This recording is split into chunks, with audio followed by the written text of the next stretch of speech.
Hello student, welcome back to my YouTube channel Arihant lecturer. मैं कहूंगा आपकी तैयारी चाहे जैसे हो, अगर आप इस पूरे तरीके को नहीं जानते हो तो आपके बोर्ड एग्जाम में 10 से 15 नंबर कट जाते हैं। क्यों कट जाते हैं, कैसे कटते हैं, ये पूरी डिटेल्स वीडियो में मैं देखूंगा। ठीक है, और यहां पर देखेंगे कि ये जो कॉपी है ये टॉपर की कॉपी है और ये कैसे लिखा कि इसको 100 में 100 पूरे के पूरे नंबर मिल गए। ठीक है, तो हम ये देखेंगे कि अगर आप इस वीडियो को मिस कर देते हो तो आप कभी नहीं जान पाओगे कि हमारे 10 से 15 नंबर कहां कट जाते। अगर इस वीडियो को आपने देख लिया तो आपके कभी जिंदगी में 10 से 15 नंबर नहीं कटेंगे, प्लस 10 से 15 नंबर आपको मिलेंगे ही मिलेंगे ज्यादा। ठीक है, अगर आप 10th या 12th में हो तो आप एक लकी इंसान हो, जो कि आप इस वीडियो पे क्लिक कर ये जान जाओगे अपने 10 से 15 नंबर बचा लोगे। ठीक है, क्योंकि आप लकी इंसान इसलिए भी हो क्योंकि ये जो आप वीडियो देख रहे हैं ये आप खुद एग्जामिनर से देख रहे हो, ताकि मैं कॉपी चेक करता हूं कहां पे नंबर काटे जाते हैं। मैंने तमाम एग्जामिनर से भी बात किया, अपने में जब बैठते हैं हम लोग तो एक जगह बात करते हैं कि आपने क्या देखा कॉपी में, वो उसने क्या देखा, तो पूरी जो लोगों ने कहा वो एक ही चीज कहा, वो मैं आपको इस वीडियो में बताऊंगा। ठीक है, देखो बोर्ड की एग्जाम में कॉपी में टीचर क्या देखकर फुल मार्क्स दे देता है और क्या देखकर आपको फेल भी करता है। ठीक है, अगर आपकी हैंड राइटिंग खराब है तो आपको कैसे लिखना है बोर्ड में कॉपी, ताकि आपको एक भी नंबर ना कटे, इस वीडियो में मैं पूरा डिटेल्स बताऊंगा। अगर आज आप इस वीडियो को मिस कर दोगे ना तो आप बहुत ज्यादा पश्चाताप करोगे। आप 10th या 12th में हो, आपको बोर्ड एग्जाम देना है, तो आप अपना 15 से, ठीक है, 15 से 18 मिनट का समय निकाल कर इस वीडियो को पूरा वॉच कर लेना। अगर वॉच कर लेते तो आपको बाद में कभी जिंदगी में पछताना नहीं पड़ेगा। ठीक है, अगर कोई भी क्वेश्चन का आंसर बिल्कुल ना आ रहा हो तो इस ट्रिक से कैसे लिखे, ठीक है, उसे ट्रिक से कैसे लिखे कि पूरा नंबर मिले और नंबर भी ना कटे, ये ट्रिक आज की इस वीडियो में मैं बताऊंगा। और ये होता भी है। ठीक, मैं बहुत सारे कॉपी चेक किया हूं जिसमें ये बच्चे ट्रिक लगाए होते हैं और उनको नंबर भी दे देता हूं। ठीक है, बोर्ड एग्जाम की कॉपी मिलते ही आपको क्या करना है, बहुत ज्यादा जरूरी यही चीज होते हैं कि बोर्ड एग्जाम की कॉपी मिलते ही बच्चे गलती कर जाते हैं। वो गलती आपको नहीं करना है। ये जो आप वीडियो देख रहे हो, आपने ऐसी वीडियो देखी होगी, लेकिन ये सबसे अलग वीडियो है। ठीक है, ये सबसे अलग वीडियो है। किसी भी क्वेश्चन का आंसर कितना लिखें, बहुत सारे बच्चों का ये सवाल होता है कि कोई भी क्वेश्चन आ जाए कि उसे कितना लिखना है, क्या ज्यादा पेज लिखने से ज्यादा नंबर मिलता है क्या। ठीक है, ये इसका भी मैं सॉल्यूशन ढूंढ कर लाया हूं। मैं हर एक एग्जामिनर से बात किया हूं। ठीक है, वो एक ही चीज क्या है, वो चीजें आज की इस वीडियो में अगर आप जान जाते हो तो आपकी मैं कहता हूं कि 10 से 15 नंबर बढ़ जाएंगे एग्जाम में। टीचर कॉपी में क्या देखकर पास या फेल करते, सबसे पहला इसी टॉपिक पर बात कर लेते हैं। ठीक है, सबसे पहले टीचर के पास कॉपी जाती है तो वो आपके हैंड राइटिंग को देखकर ही, क्योंकि first impression is last impression hand writing बताता है। ठीक है, जैसे मैं यहाँ पे देख सकते हो ये कॉपी, यहाँ पे अगर हैंड राइटिंग कहोगे कि हैंड राइटिंग मेरी खराब है तब मैं कैसे, हमारे नंबर कटेंगे ही कटेंगे, लेकिन मैं ट्रिक बताऊंगा। ठीक है, ये हैंड राइटिंग पुअर है बट इसमें लिखने का जो तरीका है, स्टाइल है, उसी चीज को एग्जामिनर देखता है। सबसे पहले आपको हैंड राइटिंग दिखेगा, फिर आपका दिखेगा कि सादा पेज। ठीक है, बच्चे क्या करते हैं, जैसे ये कॉपी होती है, ठीक है, इस कॉपी में यहां पर लिखे और यहां पे ये लिखा, ठीक है, इस पे राइट किया और ये इसको सादा ही छोड़ दिया। अब एग्जामिनर क्या करता है कि यहां पर आपके नंबर दे देता है और यहां पे आपको कट कर देता है। ठीक है, और आगे चेक नहीं कर पाता है, वो सोचता है कि बच्चा जो लिखा है यहीं तक लिखा है, इसके आगे नहीं लिखा है। तो वो क्या करता है, अगर आपने आगे लिखा भी होगा तो आपको नंबर नहीं मिलेंगे। ठीक है, तो आपका बाद में नंबर बढ़ेगा, लेकिन इसके लिए आपको बहुत ज्यादा परेशान होगा, स्क्रूटनी का फॉर्म वगैरह भरना पड़ेगा। ठीक है, बोर्ड में री कॉपी चेकिंग का फॉर्म भरना पड़ेगा। लेकिन आप कभी भी बोर्ड एग्जाम में भूल कर भी सादा पेज एक लिखने के बाद एक मत छोड़ देना। ठीक है, और हैंड राइटिंग देखता है, आप कहोगे सर मेरी हैंड राइटिंग खराब है तो मुझे कैसे लिखना, ये आप कॉपी देख सकते हो। ठीक है, इस बच्चे की हैंड राइटिंग खराब है तो यहाँ पे लिखा कैसे गया है। अब देखो यहाँ पे प्रस्तुत गद्यांश हमारी पाठ्य पुस्तक, ठीक है, इसको सिस्टमेटिक तरीके से लिखा गया है, खंड ब डालकर वर्णात्मक प्रश्न, प्रश्नोत्तर संख्या। अब यहाँ पे शब्दों से शब्दों के बीच की दूरी एक पेन इतना रखना है अगर आपकी हैंडराइटिंग खराब है। ठीक है, तो एक पेन इतनी, और शुरुआत फर्स्ट 2 से 3 पेज में कट पिट कट क्रॉस बिल्कुल नहीं करना, क्योंकि अगर वही पुअर कर दो कि पहला पेज तो देखो एग्जामिनर जो होता है कॉपी में काफी फास्ट होता है, कॉपी भी काफी फास्ट तरीके से चेक की जाती है, क्योंकि पर कॉपी चेक करने का पैसा मिलता है। अगर एग्जामिनर आपका समय लेता है तो आपके नंबर कट होंगे, अगर वो आप में समय नहीं लेगा तो आपके नंबर बढ़ेंगे ही बढ़ेंगे, वो खुशी से आपको नंबर देता जाएगा। और एक चीज आप जान लो कि प्रश्नों को सीरियल से करने की पूरी कोशिश करना, ताकि मैं ये चीजें क्यों बताऊंगा, ये चीजें ठीक है, ये बोर्ड की कॉपी, इसमें एग्जामिनर फ्रंट पेज पे पूरी चीजें भरता है, तो वो चीजें आपको बताऊंगा। देखो यहाँ पे इस तरह से लिखना, आप जिस भी एंगल पे लिखते हो पूरी की पूरी जो आपकी राइटिंग है वो उसी एंगल पे होनी चाहिए। जैसे यहाँ पे सीधा लिखा है बच्चा तो सीधा रहना चाहिए, कोई बच्चे थोड़ा तिरछा लिखते हैं तो पूरी तिरछा में ही लिखी जानी चाहिए, ठीक है। अगर आपकी हैंड राइटिंग पढ़ने योग्य है तो आपका नंबर नहीं कटेगा, ठीक है। ये सभी एग्जामिनर कहते हैं कि अगर वो चीजें पढ़ ली जाती है तो नंबर नहीं कटेगा। और लिखने का तरीका क्या था, बोर्ड देखो उसको प्रोवाइड कराता है एग्जामिनर को एक चीजें कि स्टाइल पे कितना नंबर देना है, ठीक है, उसका जो स्वरूप होता है उस पर कितना नंबर देना है, ये चीजें, ठीक है। अब देखो सादा पेज आपको नहीं छोड़ना है, हैंड राइटिंग खराब था तो कैसे लिखना है ये चीज हमने बता दिया। क्वेश्चन नंबर न लिखना, बहुत सारे बच्चे क्या गलती कर देते हैं कि एक प्रश्न लिख दिया, ठीक है, उसका उत्तर पूरी लिख दिया लेकिन उसमें प्रश्नोत्तर संख्या ही नहीं डाला कि कौन सा क्वेश्चन कितने नंबर का। ये टीचर काफी ज्यादा परेशान हो जाता है। मैं आपको बताऊं कि ये देखो बोर्ड के फ्रंट पेज की कॉपी है, ठीक है। इसी में क्या करता है एग्जामिनर की, देखो जैसे यहाँ पे पहले का क, ठीक है, आपने जैसे मैथ हो गया चाहे हिंदी हो गया, उसमें पहले के क में आपने कितना किया और उसमें कितना नंबर आपको मिलना चाहिए, ये चीजें यहाँ पे एग्जामिनर चढ़ाते हैं, ठीक है। प्रश्न संख्या 1 में क में आपने 3 नंबर पाया तो यहाँ पे चढ़ाएगा, 2 में आपने 4 नंबर पाया, 3 में आपने 2 नंबर पाया, ठीक है। जितना भी आप नंबर पाते हो यहाँ पे एग्जामिनर बारी बारी चढ़ाता है और इसी चीजें से रिजल्ट आपका बनता है, ठीक है। तो ये देखो ये परीक्षक को चाहिए कि निम्न तालिका प्रश्न तथा उसके खंडों का प्राप्तांक यथा स्थान भरे, तो ये चीजें भरना पड़ता है। तो इसलिए अगर आप क्वेश्चन नंबर नहीं डालोगे तो एग्जामिनर को कैसे पता चलेगा कि आपने किस क्वेश्चन को हल किया, ठीक है। इसमें क्या करता है एग्जामिनर, परेशान होने लगता है, ठीक है, उसमें आपके नंबर कट जाते हैं। और आपको ये चीजें लास्ट जो देखता है एग्जामिनर, फालतू बातें, बहुत सारे बच्चे क्या करते हैं कि क्वेश्चन का आंसर ना आने पर, ठीक है, उस कॉपी में क्या कर लेते, एक लव लेटर लिख देंगे, ठीक है, बहुत सारे कॉपी वायरल भी हुई है, प्रेम पत्र लिख देते हैं, गालियां लिख देते हैं, कस्में लिख देते हैं, ठीक है। इनसे क्या होता है कि एग्जामिनर आपको काट कर 0 बटा सन्नाटा कर देता है, ठीक है, यानी कि फेल आपको कर देता है अगर ये चीजें फालतू बातें लिखोगे, धार्मिक चिन्ह लिखोगे, तो ऐसी गलती आपको नहीं करना। ये पूरी चीजों का आप ध्यान दोगे तो आपके नंबर बढ़ जाएंगे, ठीक है। इसके बाद एग्जामिनर आपके बोर्ड में क्या देखता है, देखो अब आप बात करोगे कि क्या सर ज्यादा पेज लिखने से ज्यादा नंबर मिलता है क्या। अब देखो मैं आपको एक चीज क्लियर कर दूंगा कि देखो ये हमारे पास एक ही नहीं पूरे सेट का पेपर है, ठीक है, ये आप देख सकते हो 2024 पूरे सेट का पेपर है और हर एक सब्जेक्ट का पेपर है, ठीक है।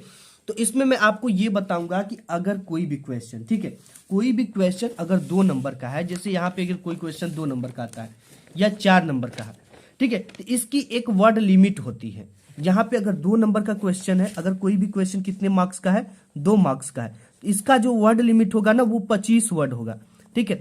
आप 25 से 30 लिख सकते हो, लेकिन अगर आप जैसे अगर कोई बहुत सारे बच्चे गलती क्या करते हैं, जैसे वो पढ़ के गए होते गांधी जी की पूरी आंदोलन, ठीक है, असहयोग आंदोलन की पूरी डिटेल्स पढ़ के गए थे जो कि 6 मार्क्स का होता है, और वो क्वेश्चन आ गया बोर्ड एग्जाम में 2 मार्क्स का कि असहयोग आंदोलन क्या है उसके बारे में लिखो, 2 ही मार्क्स का आ गया।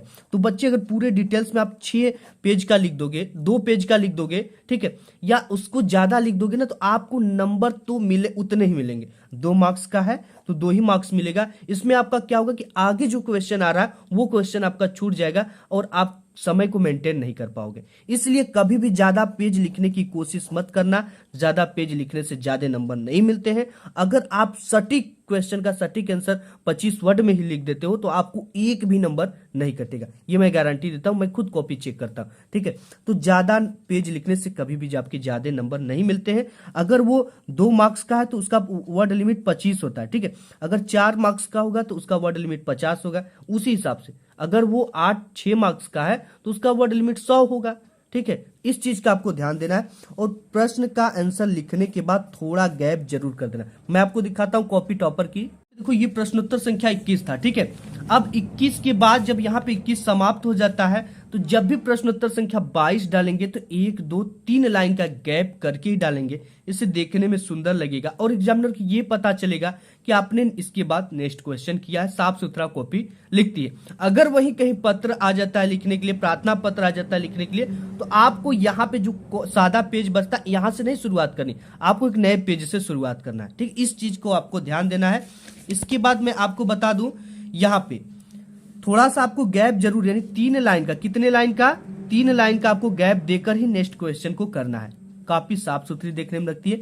इसके बाद मैं बात करूंगा कि बोर्ड के एग्जाम में कॉपी में पैसा रखना या इमोशनल बातें लिखने से नंबर मिलता है क्या। बहुत सारे बच्चे कहते हैं कि सर आप बोर्ड की कॉपी भी चेक किया जाता है तो उसमें बहुत सारे भर भर के पैसे आते हैं। अब उसमें क्या होता है कि पैसे रखने से क्या नंबर मिलते हैं। देखो, बोर्ड इस चीज को अलाउ बिल्कुल नहीं करता है और आपके ऊपर एग्जामिनर चाहे तो कार्रवाई भी कर सकता है। ठीक है, क्योंकि बोर्ड की कॉपी में आप कुछ भी रख नहीं सकते हो, तो पैसा रखना बिल्कुल गलत बात है। अगर आप पैसा रखते हो तो आप अगर सादा पेज लिख कर आओगे ना, कोई भी एग्जामिनर आपको कॉपी लिख कर, आप लाख रुपया भी रख दोगे तो लिख कर पास नहीं करेगा। ठीक है, तो आप कॉपी में पैसा रखने का कोई मतलब नहीं। अगर आपने क्वेश्चन आंसर लिखा है तो आपको डरने की बात नहीं है, आपको पूरी की पूरी नंबर मिलती ही मिलती है। अब बहुत सारे बच्चे क्या करते हैं, इमोशनल बातें लिखने से नंबर मिलता है क्या। कहते हैं कि सर मेरे पास प्रॉब्लम थी, मेरे माताजी की थोड़ा हेल्थ सही नहीं था जिस वजह से मैं पढ़ाई नहीं कर पाया। सर मैं आपका पैर हाथ पकड़ता हूं, आप मुझे पास कर दो सर, ना कर दो ना सर, प्लीज सर, आपको मैं पैसा भिजवा दूंगा। ये सब चीजें देखो, इमोशनल बातें लिखने से एक भी नंबर नहीं मिलते भाई। 3 घंटे 15 मिनट का आपके पास समय होता है। इन 3 घंटे 15 मिनट में आप चाहो तो अगर कुछ भी जो प्रश्न आपको नहीं आता ना, उससे रिलेटेड कुछ बनाकर लिख सकते हो।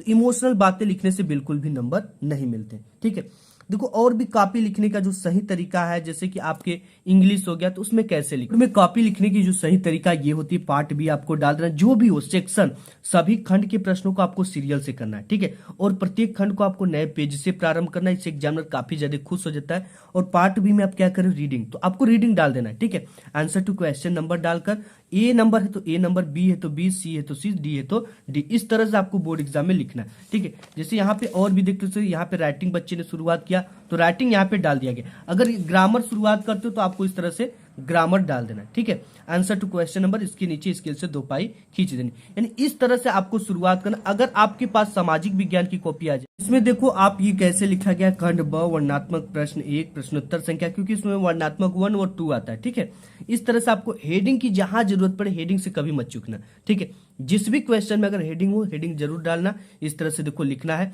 जहां पे कुछ इंपॉर्टेंट चीजें आती है उसे ब्लैक से लिख देना, हाईलाइट कर देना। ठीक है, किसी की कहावतें हो गई, चाहे कोई इंपॉर्टेंट सन हो गया, कोई इंपॉर्टेंट उक्ति हो गया, ठीक है, उसे ब्लैक से आपको लिख देना है। ये चीजों का ध्यान देना। जैसे आप जीवन परिचय लिखते हो, इसमें देखो जैसे कि इनके जन्म को हाईलाइट किया गया है ब्लैक पेन से लिखकर। ठीक है, इनकी माता को नाम कर, इनकी कुछ, इनकी जो भाषा वगैरह है उनको, ठीक है, और इनकी मृत्यु को, उनकी प्रमुख रचनाओं को, इस तरह से ब्लैक से जहां भी जरूरत पड़े। जैसे आप पर्यावरण प्रदूषण पे निबंध लिख रहे हो, ठीक है, उसमें जरूरत पड़ गई, जैसे पर्यावरण प्रदूषण के बारे में कोई कहावत आप जानते हो, उसे ब्लैक से, जैसे जल ही जीवन है, ठीक है, वाटर इज लाइफ, जल प्रदूषण में, तो आप उसे ब्लैक से लिखोगे। ये कैसे लिखोगे मैं आपको दिखा देता हूं। ठीक है, और आपको बात करेंगे कि इससे आपको नंबर नहीं मिलते हैं, और आप कहोगे कि सर जो प्रश्न आधा आता है उसका आंसर लिखे कि ना लिखे। ठीक है, ये बहुत इंपॉर्टेंट चीजें होती है। अब देखो एक चीज मैं आपको क्लियर कर देता हूं, चाहे आपकी मैथ हो, ठीक है, चाहे जो भी सब्जेक्ट हो, उसमें स्टेप मार्किंग होता है। देखो स्टेप मार्किंग का मतलब क्या होता है कि एग्जामिनर को एक जैसे कि चीजें मिलती है, प्रारूप, उसमें लिखा होता है कि अगर बच्चा आधा नंबर अगर आधा क्वेश्चन का आंसर लिखता है तो कितना नंबर मिलेगा। ठीक है, अगर मैथ में अगर बात करूं, अगर आप क्वेश्चन ही अगर उतार देते हो तो उसके भी आधा नंबर मिलते हैं। ये मैं सभी एग्जामिनर देते हैं। ठीक है, अगर आप क्वेश्चन जो लिखा है कि एक मैथ की पेपर है, ठीक है, अब इस मैथ की पेपर में यहाँ पे देखो खंड ब आ जाता है, और खंड ब में आपको वर्णनात्मक टाइप के प्रश्न पूछे जाते हैं। जैसे यहाँ पे मैं आपको दिखा दूं ये, ठीक है, तो देखो इसमें क्या होगा कि अगर आप लिख दो कि एक सामान्य वर्ष में 53 सोमवार होने की क्या प्रायिकता है, ठीक है, तो सबसे पहले लिखना आपको स्टेप मार्किंग, देखो दिया है कि एक वर्ष में 53 सोमवार होने की क्या प्रायिकता, अगर इतना भी लिख दोगे तो आपको आधा नंबर मिलेगा। क्वेश्चन का आंसर लिखने के लिए भी गणित कहता है कि आधा नंबर दिया जाता है। ठीक है, ये रूल होता है चेक करने का, इस चीज को एग्जामिनर जानते हैं। ठीक है, तो इस चीज को मैंने कहा कि अगर आप किसी भी प्रश्न का उत्तर आधा पता हो तो भी लिखना है। ठीक है।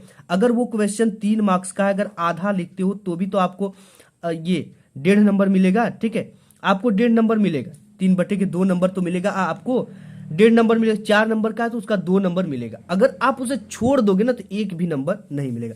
फिर नेक्स्ट बात करते, जो प्रश्न ना आता उसका आंसर इस ट्रिक से लिखना, टीचर खुश होकर पूरा नंबर देगा। अब देखो एक चीज मैं आपको क्लियर कर देता हूं, जो भी प्रश्न ना आता, ठीक है, जैसे मैं साइंस या हिंदी किसी भी सब्जेक्ट की बात कर लूं, मैं आपको सब कुछ प्रूफ के साथ दिखाऊंगा। जैसे आपके बोर्ड एग्जाम में ओम का नियम आ गया, ये चीज आपको बिल्कुल भी नहीं पता है, इससे रिलेटेड आप कुछ कीवर्ड जानते हो, इस चैप्टर से रिलेटेड कुछ जानते हो, अगर क्लास में कुछ सुने हो तो देखो आपको ओम के नियम के अनुसार, ओम का नियम में कहलाता है कि विभव तथा धारा के अनुपात को उसे ओम का नियम कहते हैं। ये 2 मार्क्स का था। देखो क्वेश्चन में R बराबर V/I और ओम, ये आपको पता है, इसका फार्मूला पता है तो फार्मूले को ही लिख दो कि ओम के नियम के अनुसार V/I के अनुपात को ओम का नियम कहते हैं, ठीक है। इस तरह से भी लिख सकते हो। अगर कोई जैसे रिएक्शन आ जाता है आपकी बोर्ड एग्जाम में, जैसे यहाँ पे अमोनिया क्लोराइड नवसाधन को गर्म करते हो तो क्या प्राप्त होता है, ठीक है, ये क्वेश्चन आ गया। अब आपको ना जैसे अमोनिया क्लोराइड का अगर सूत्र आपको पता है, ठीक है, कभी कभी दे भी देता है कि NH4Cl को गर्म करते हैं तो क्या प्राप्त होता है, तो NH4Cl को गर्म करना है यहाँ पे। अब यहाँ से एक हाइड्रोजन को कम कर देना, ठीक है, कम कर दो, इसके बाद इसके साथ जोड़ दो। अगर नहीं आता तो इतना भी, अगर यहाँ पे NH4 और Cl भी लिख दोगे तो भी अगर 2 नंबर का है तो आपको 1 नंबर मिलेगा ही मिलेगा, आपको ये स्ट्रक्चर दिखाने का, ठीक है। इस चीज का ध्यान देना। अगर देखो बोर्ड एग्जाम में कि यहाँ पे जैसे जीवन परिचय नहीं आया, ठीक है, तो क्या हम इसको छोड़ देंगे? जी नहीं छोड़ेंगे। लेखक परिचय डालेंगे, प्रश्नोत्तर संख्या 26 का जयशंकर प्रसाद। कभी एग्जामिनर को ये पता नहीं चल पाएगा कि हमने गलत लिखा है। अब देखो इसमें हमने कैसे लिख दिया, हिंदी के प्रमुख लेखक जयशंकर प्रसाद का हिंदी में एक महत्वपूर्ण योगदान है, इनकी प्रारंभिक शिक्षा घर पर ही हुई, ठीक है। हमको कुछ इनका जन्म तिथि नहीं पता था, इनका मृत्यु नहीं पता था, ऐसे लिख दिया, इस पे पूरा आपको नंबर मिल जाएगा। अगर आपको प्रार्थना पत्र नहीं आता है तो आप ऐसे लिख दो, आपको पूरा नंबर मिल जाएगा, ठीक है। तो देखो स्ट्रक्चर का भी नंबर, हमने बताया कि एग्जामिनर के पास ये भी होता है कि स्ट्रक्चर का भी नंबर मिलता है। आपको बोर्ड एग्जाम में केवल स्ट्रक्चर ही प्रस्तुत करना होता है। अगर इतना भी कर आओगे, ये 4 नंबर का है तो 2 नंबर आपको मिलेगा ही मिलेगा। ये और भी क्लियर कर दूं कि बोर्ड एग्जाम जैसे यहाँ पे साइंस की अगर कॉपी आ जाती है तो आपको ये पूरा नियम वगैरह लिखने के बाद ये उसका जो मात्रक होता है वो जरूर लगाना है, ठीक है। बहुत सारे बच्चे मात्रक लगाना भूल जाते, केवल V/RI लिख देते, R बराबर V/I, तो यहाँ पे आधा नंबर आपका कट जाएगा जब आप मात्रक नहीं लगाओगे तो, ठीक है। तो इन सब चीजों का ध्यान देना, कैसे लिखना ये चीजें आप देख सकते हो। एंड नेक्स्ट बात करते हैं, जो प्रश्न ना आता उसका आंसर स्ट्रिक से लिखना, टीचर खुश होकर नंबर देंगे, ठीक है। जैसे मैं आपको बता दूं, यहाँ पे मैं एक कॉपी ले रखा हूं। अब इसमें देखो जिस भी प्रश्न का आपको उत्तर नहीं पता उसको कैसे लिखना है, ठीक है। यहाँ पे आप देख सकते हो कि इस प्रश्न का उत्तर देखो, सबसे पहले तो आपकी कॉपी की शुरुआत करने का तरीका पता होना चाहिए। जैसे यहाँ पे खंड ब है, खंड ब डाल दिया, वर्णनात्मक टाइप के प्रश्न डाल दिया, प्रश्नोत्तर संख्या डाल दिया। ये देखो first impression is last impression. इसी चीज को एग्जामिनर देखकर खुद समझ जाएगा कि बच्चा पढ़ने में अच्छा है, ठीक है। गद्य है तो गद्य मित्र का कर्तव्य डैश डैश धोखा न होगा, ठीक है। संदर्भ में लिखना, प्रस्तुत गद्यांश हमारी पाठ्य पुस्तक हिंदी के गद्य खंड में संकलित, इतना तो आपको लिखना है। अगर शीर्षक का नाम नहीं पता है तो इसे आप ब्लू पेन से लिख देना। नामक पाठ से लिया गया, इस पाठ के लेखक कौन है अगर नहीं पता तो ब्लू से कुछ भी लिख दो अपने को, पहला या दूसरा पार्ट में का, ठीक है।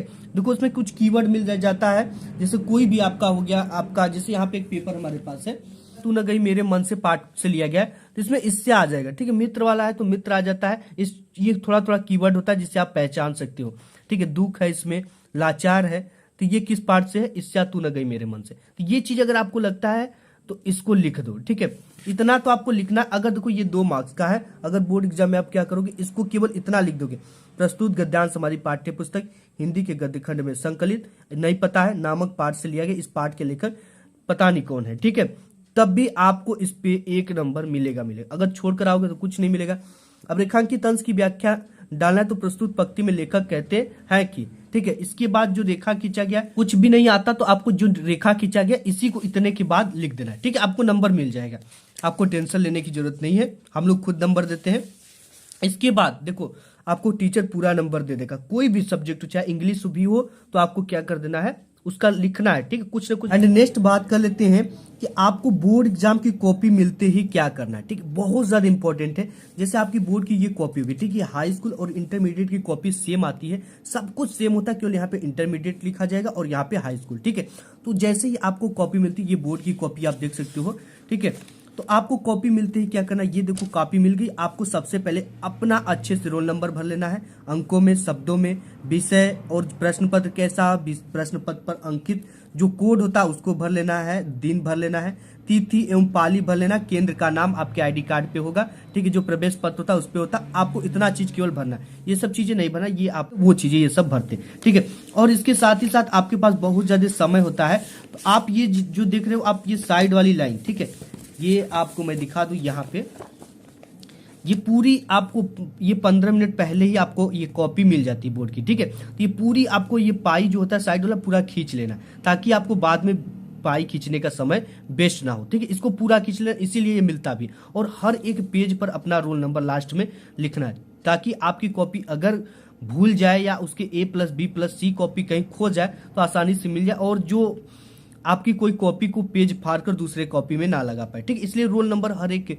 कॉपी पर लिख देना है। तो बोर्ड एग्जाम की कॉपी मिलते ही सबसे पहले अपना रोल नंबर अंकों शब्दों में, ठीक है, ये सब चीजें जो फ्रंट पेज होता है उसको अच्छे से अब बता दूं आपको कि आपके पास समय बिल्कुल नहीं के बराबर है, ठीक है। इस समय में आपको बोर्ड एग्जाम की तैयारी कैसे करना है, आपको 100% स्टडी पर ध्यान देना है। अब देखो, आपको ये कहोगे कि सर मेरा मैथ कमजोर है, ठीक है, मेरी साइंस कमजोर है, तो मैं क्या करूं, मेरी तैयारी नहीं हो रहा, मेरे पास काफी ज्यादा टेंशन हो जाए, तो आपको टेंशन लेने की जरूरत नहीं है, ठीक है। मैथ और साइंस ही आपको रिजल्ट अच्छे नहीं बनाएंगे, आप इसके अलावा हिंदी देख सकते हो, ठीक है। हिंदी पे पूरा फोकस करो ना, इसमें 70 नंबर लाओ। आपका सोशल साइंस हो गया, इसमें पूरा 70 नंबर लाओ। आर्ट हो गया, कला हो गया, इसमें पूरा 70 नंबर लाओ, ठीक है। तो अगर आप साइंस में 40 नंबर 30 नंबर भी लाते हो, मैथ में आपका 40 नंबर आ जाता है, तो भी आपका जो रिजल्ट बनेगा वो 84-85% का आसानी से बन जाएगा, ठीक है। तो ये नहीं कि मेरा मैथ कमजोर है, साइंस कमजोर है, तो हम पूरा बैठ जाए, हम जो और भी सब्जेक्ट है उसकी भी तैयारी करना बंद कर दे, ये मान जाए कि हम फेल हो जाएंगे। ऐसी गलती आपको कभी नहीं करना, हर एक चीज इंसान करता है, अगर आप ठान लिए ना तो आप कर ही जाओगे। लेकिन आपको जैसे मैथ है, तो मैथ को क्या करना है, क्वेश्चन बैंक लेना है। क्वेश्चन बैंक में सबसे इंपॉर्टेंट या मॉडल पेपर देखो, जो मैं आपको कराता हूं, उसमें देखो सभी क्वेश्चन को क्या करो, एक बार आप देख कर हल करो और 3 बार उसे प्रैक्टिस करो, जो इंपॉर्टेंट है, जो सबसे ज्यादा बार आए और लगता है कि ये क्वेश्चन आएगा, इस चैप्टर से इतने नंबर का क्वेश्चन आता है, तो उस सभी क्वेश्चन को 3-3 बार प्रैक्टिस कर लेना, ठीक है। साइंस में भी जो इंपॉर्टेंट क्वेश्चन है उसे आप देखो, जैसे साइंस में आपके न्यूमेरिकल आते हैं, ठीक है, आपके और भी चीजें आती है, रेखाचित्र वगैरह आता है, इंपॉर्टेंट चित्र आता है, इन सभी चीजों को तैयार करो। हिंदी में, सोशल साइंस, आर्ट में, इसमें स्कोरिंग सब्जेक्ट है, इसमें आप ना ये कोशिश करो कि इसमें हम 67 नंबर लाएं। सोशल साइंस में भी हम 67-68 नंबर लाएं, ठीक है। इसमें बच्चे लाते भी हैं, मैं खुद लाया था 68 नंबर SST में, ठीक है। हिंदी, SST, इंग्लिश हो गया, आपको इसमें भी तो आप फोड़ो, इसमें तो फोड़ो, ये सब चीजें रटने वाली है, इसमें समझने वाली है, इसमें आप फोड़ कर आओ, ठीक है। तो आपके जो रिजल्ट बनेगा वो काफी अच्छा बनेगा। सभी सब्जेक्ट को पढ़ो, ये मत समझो कि केवल आपकी जैसे मैथ फेवरेट होगी, हिंदी फेवरेट होगी, उसी को लेकर दिन रात बैठे हो, दूसरे चैप्टर को शुरुआत ही नहीं कर पा रहे। तो सभी सब्जेक्ट को पढ़ना, सभी सब्जेक्ट को समान समय देना, चाहे आपके पास जो भी सब्जेक्ट हो, SST हो गया, ठीक है, हिंदी हो गया, इंग्लिश हो गया, चाहे आपका PCM 12th में हो तो PCM सब्जेक्ट है, तो इन सभी को समान समय दो, ठीक है, क्योंकि आपकी हिंदी भी 100 नंबर की और आपकी मैथ भी 100 नंबर की है। अपना एक टाइम टेबल बनाओ, अपने अनुसार बनाओ और उसी के हिसाब से सभी सब्जेक्ट को पढ़ो, आप कर सकते हो, ठीक है। टॉपर भी इसी समय रिवीजन करेगा, आप थोड़ी सी मेहनत कर भी आप भी रिवीजन करो, आप भी मुकाम अच्छे हासिल करोगे, ठीक है। पूरे बचे समय में आपको 100% स्टडी पर ध्यान देना है, सभी सब्जेक्ट को पढ़ना है, अपना डेली 4 से 5 घंटे निकाल कर स्टडी करना है, ठीक है। तो आज की इस वीडियो में बस इतना ही, मिलूंगा एक नेक्स्ट वीडियो में, तब तक के लिए धन्यवाद।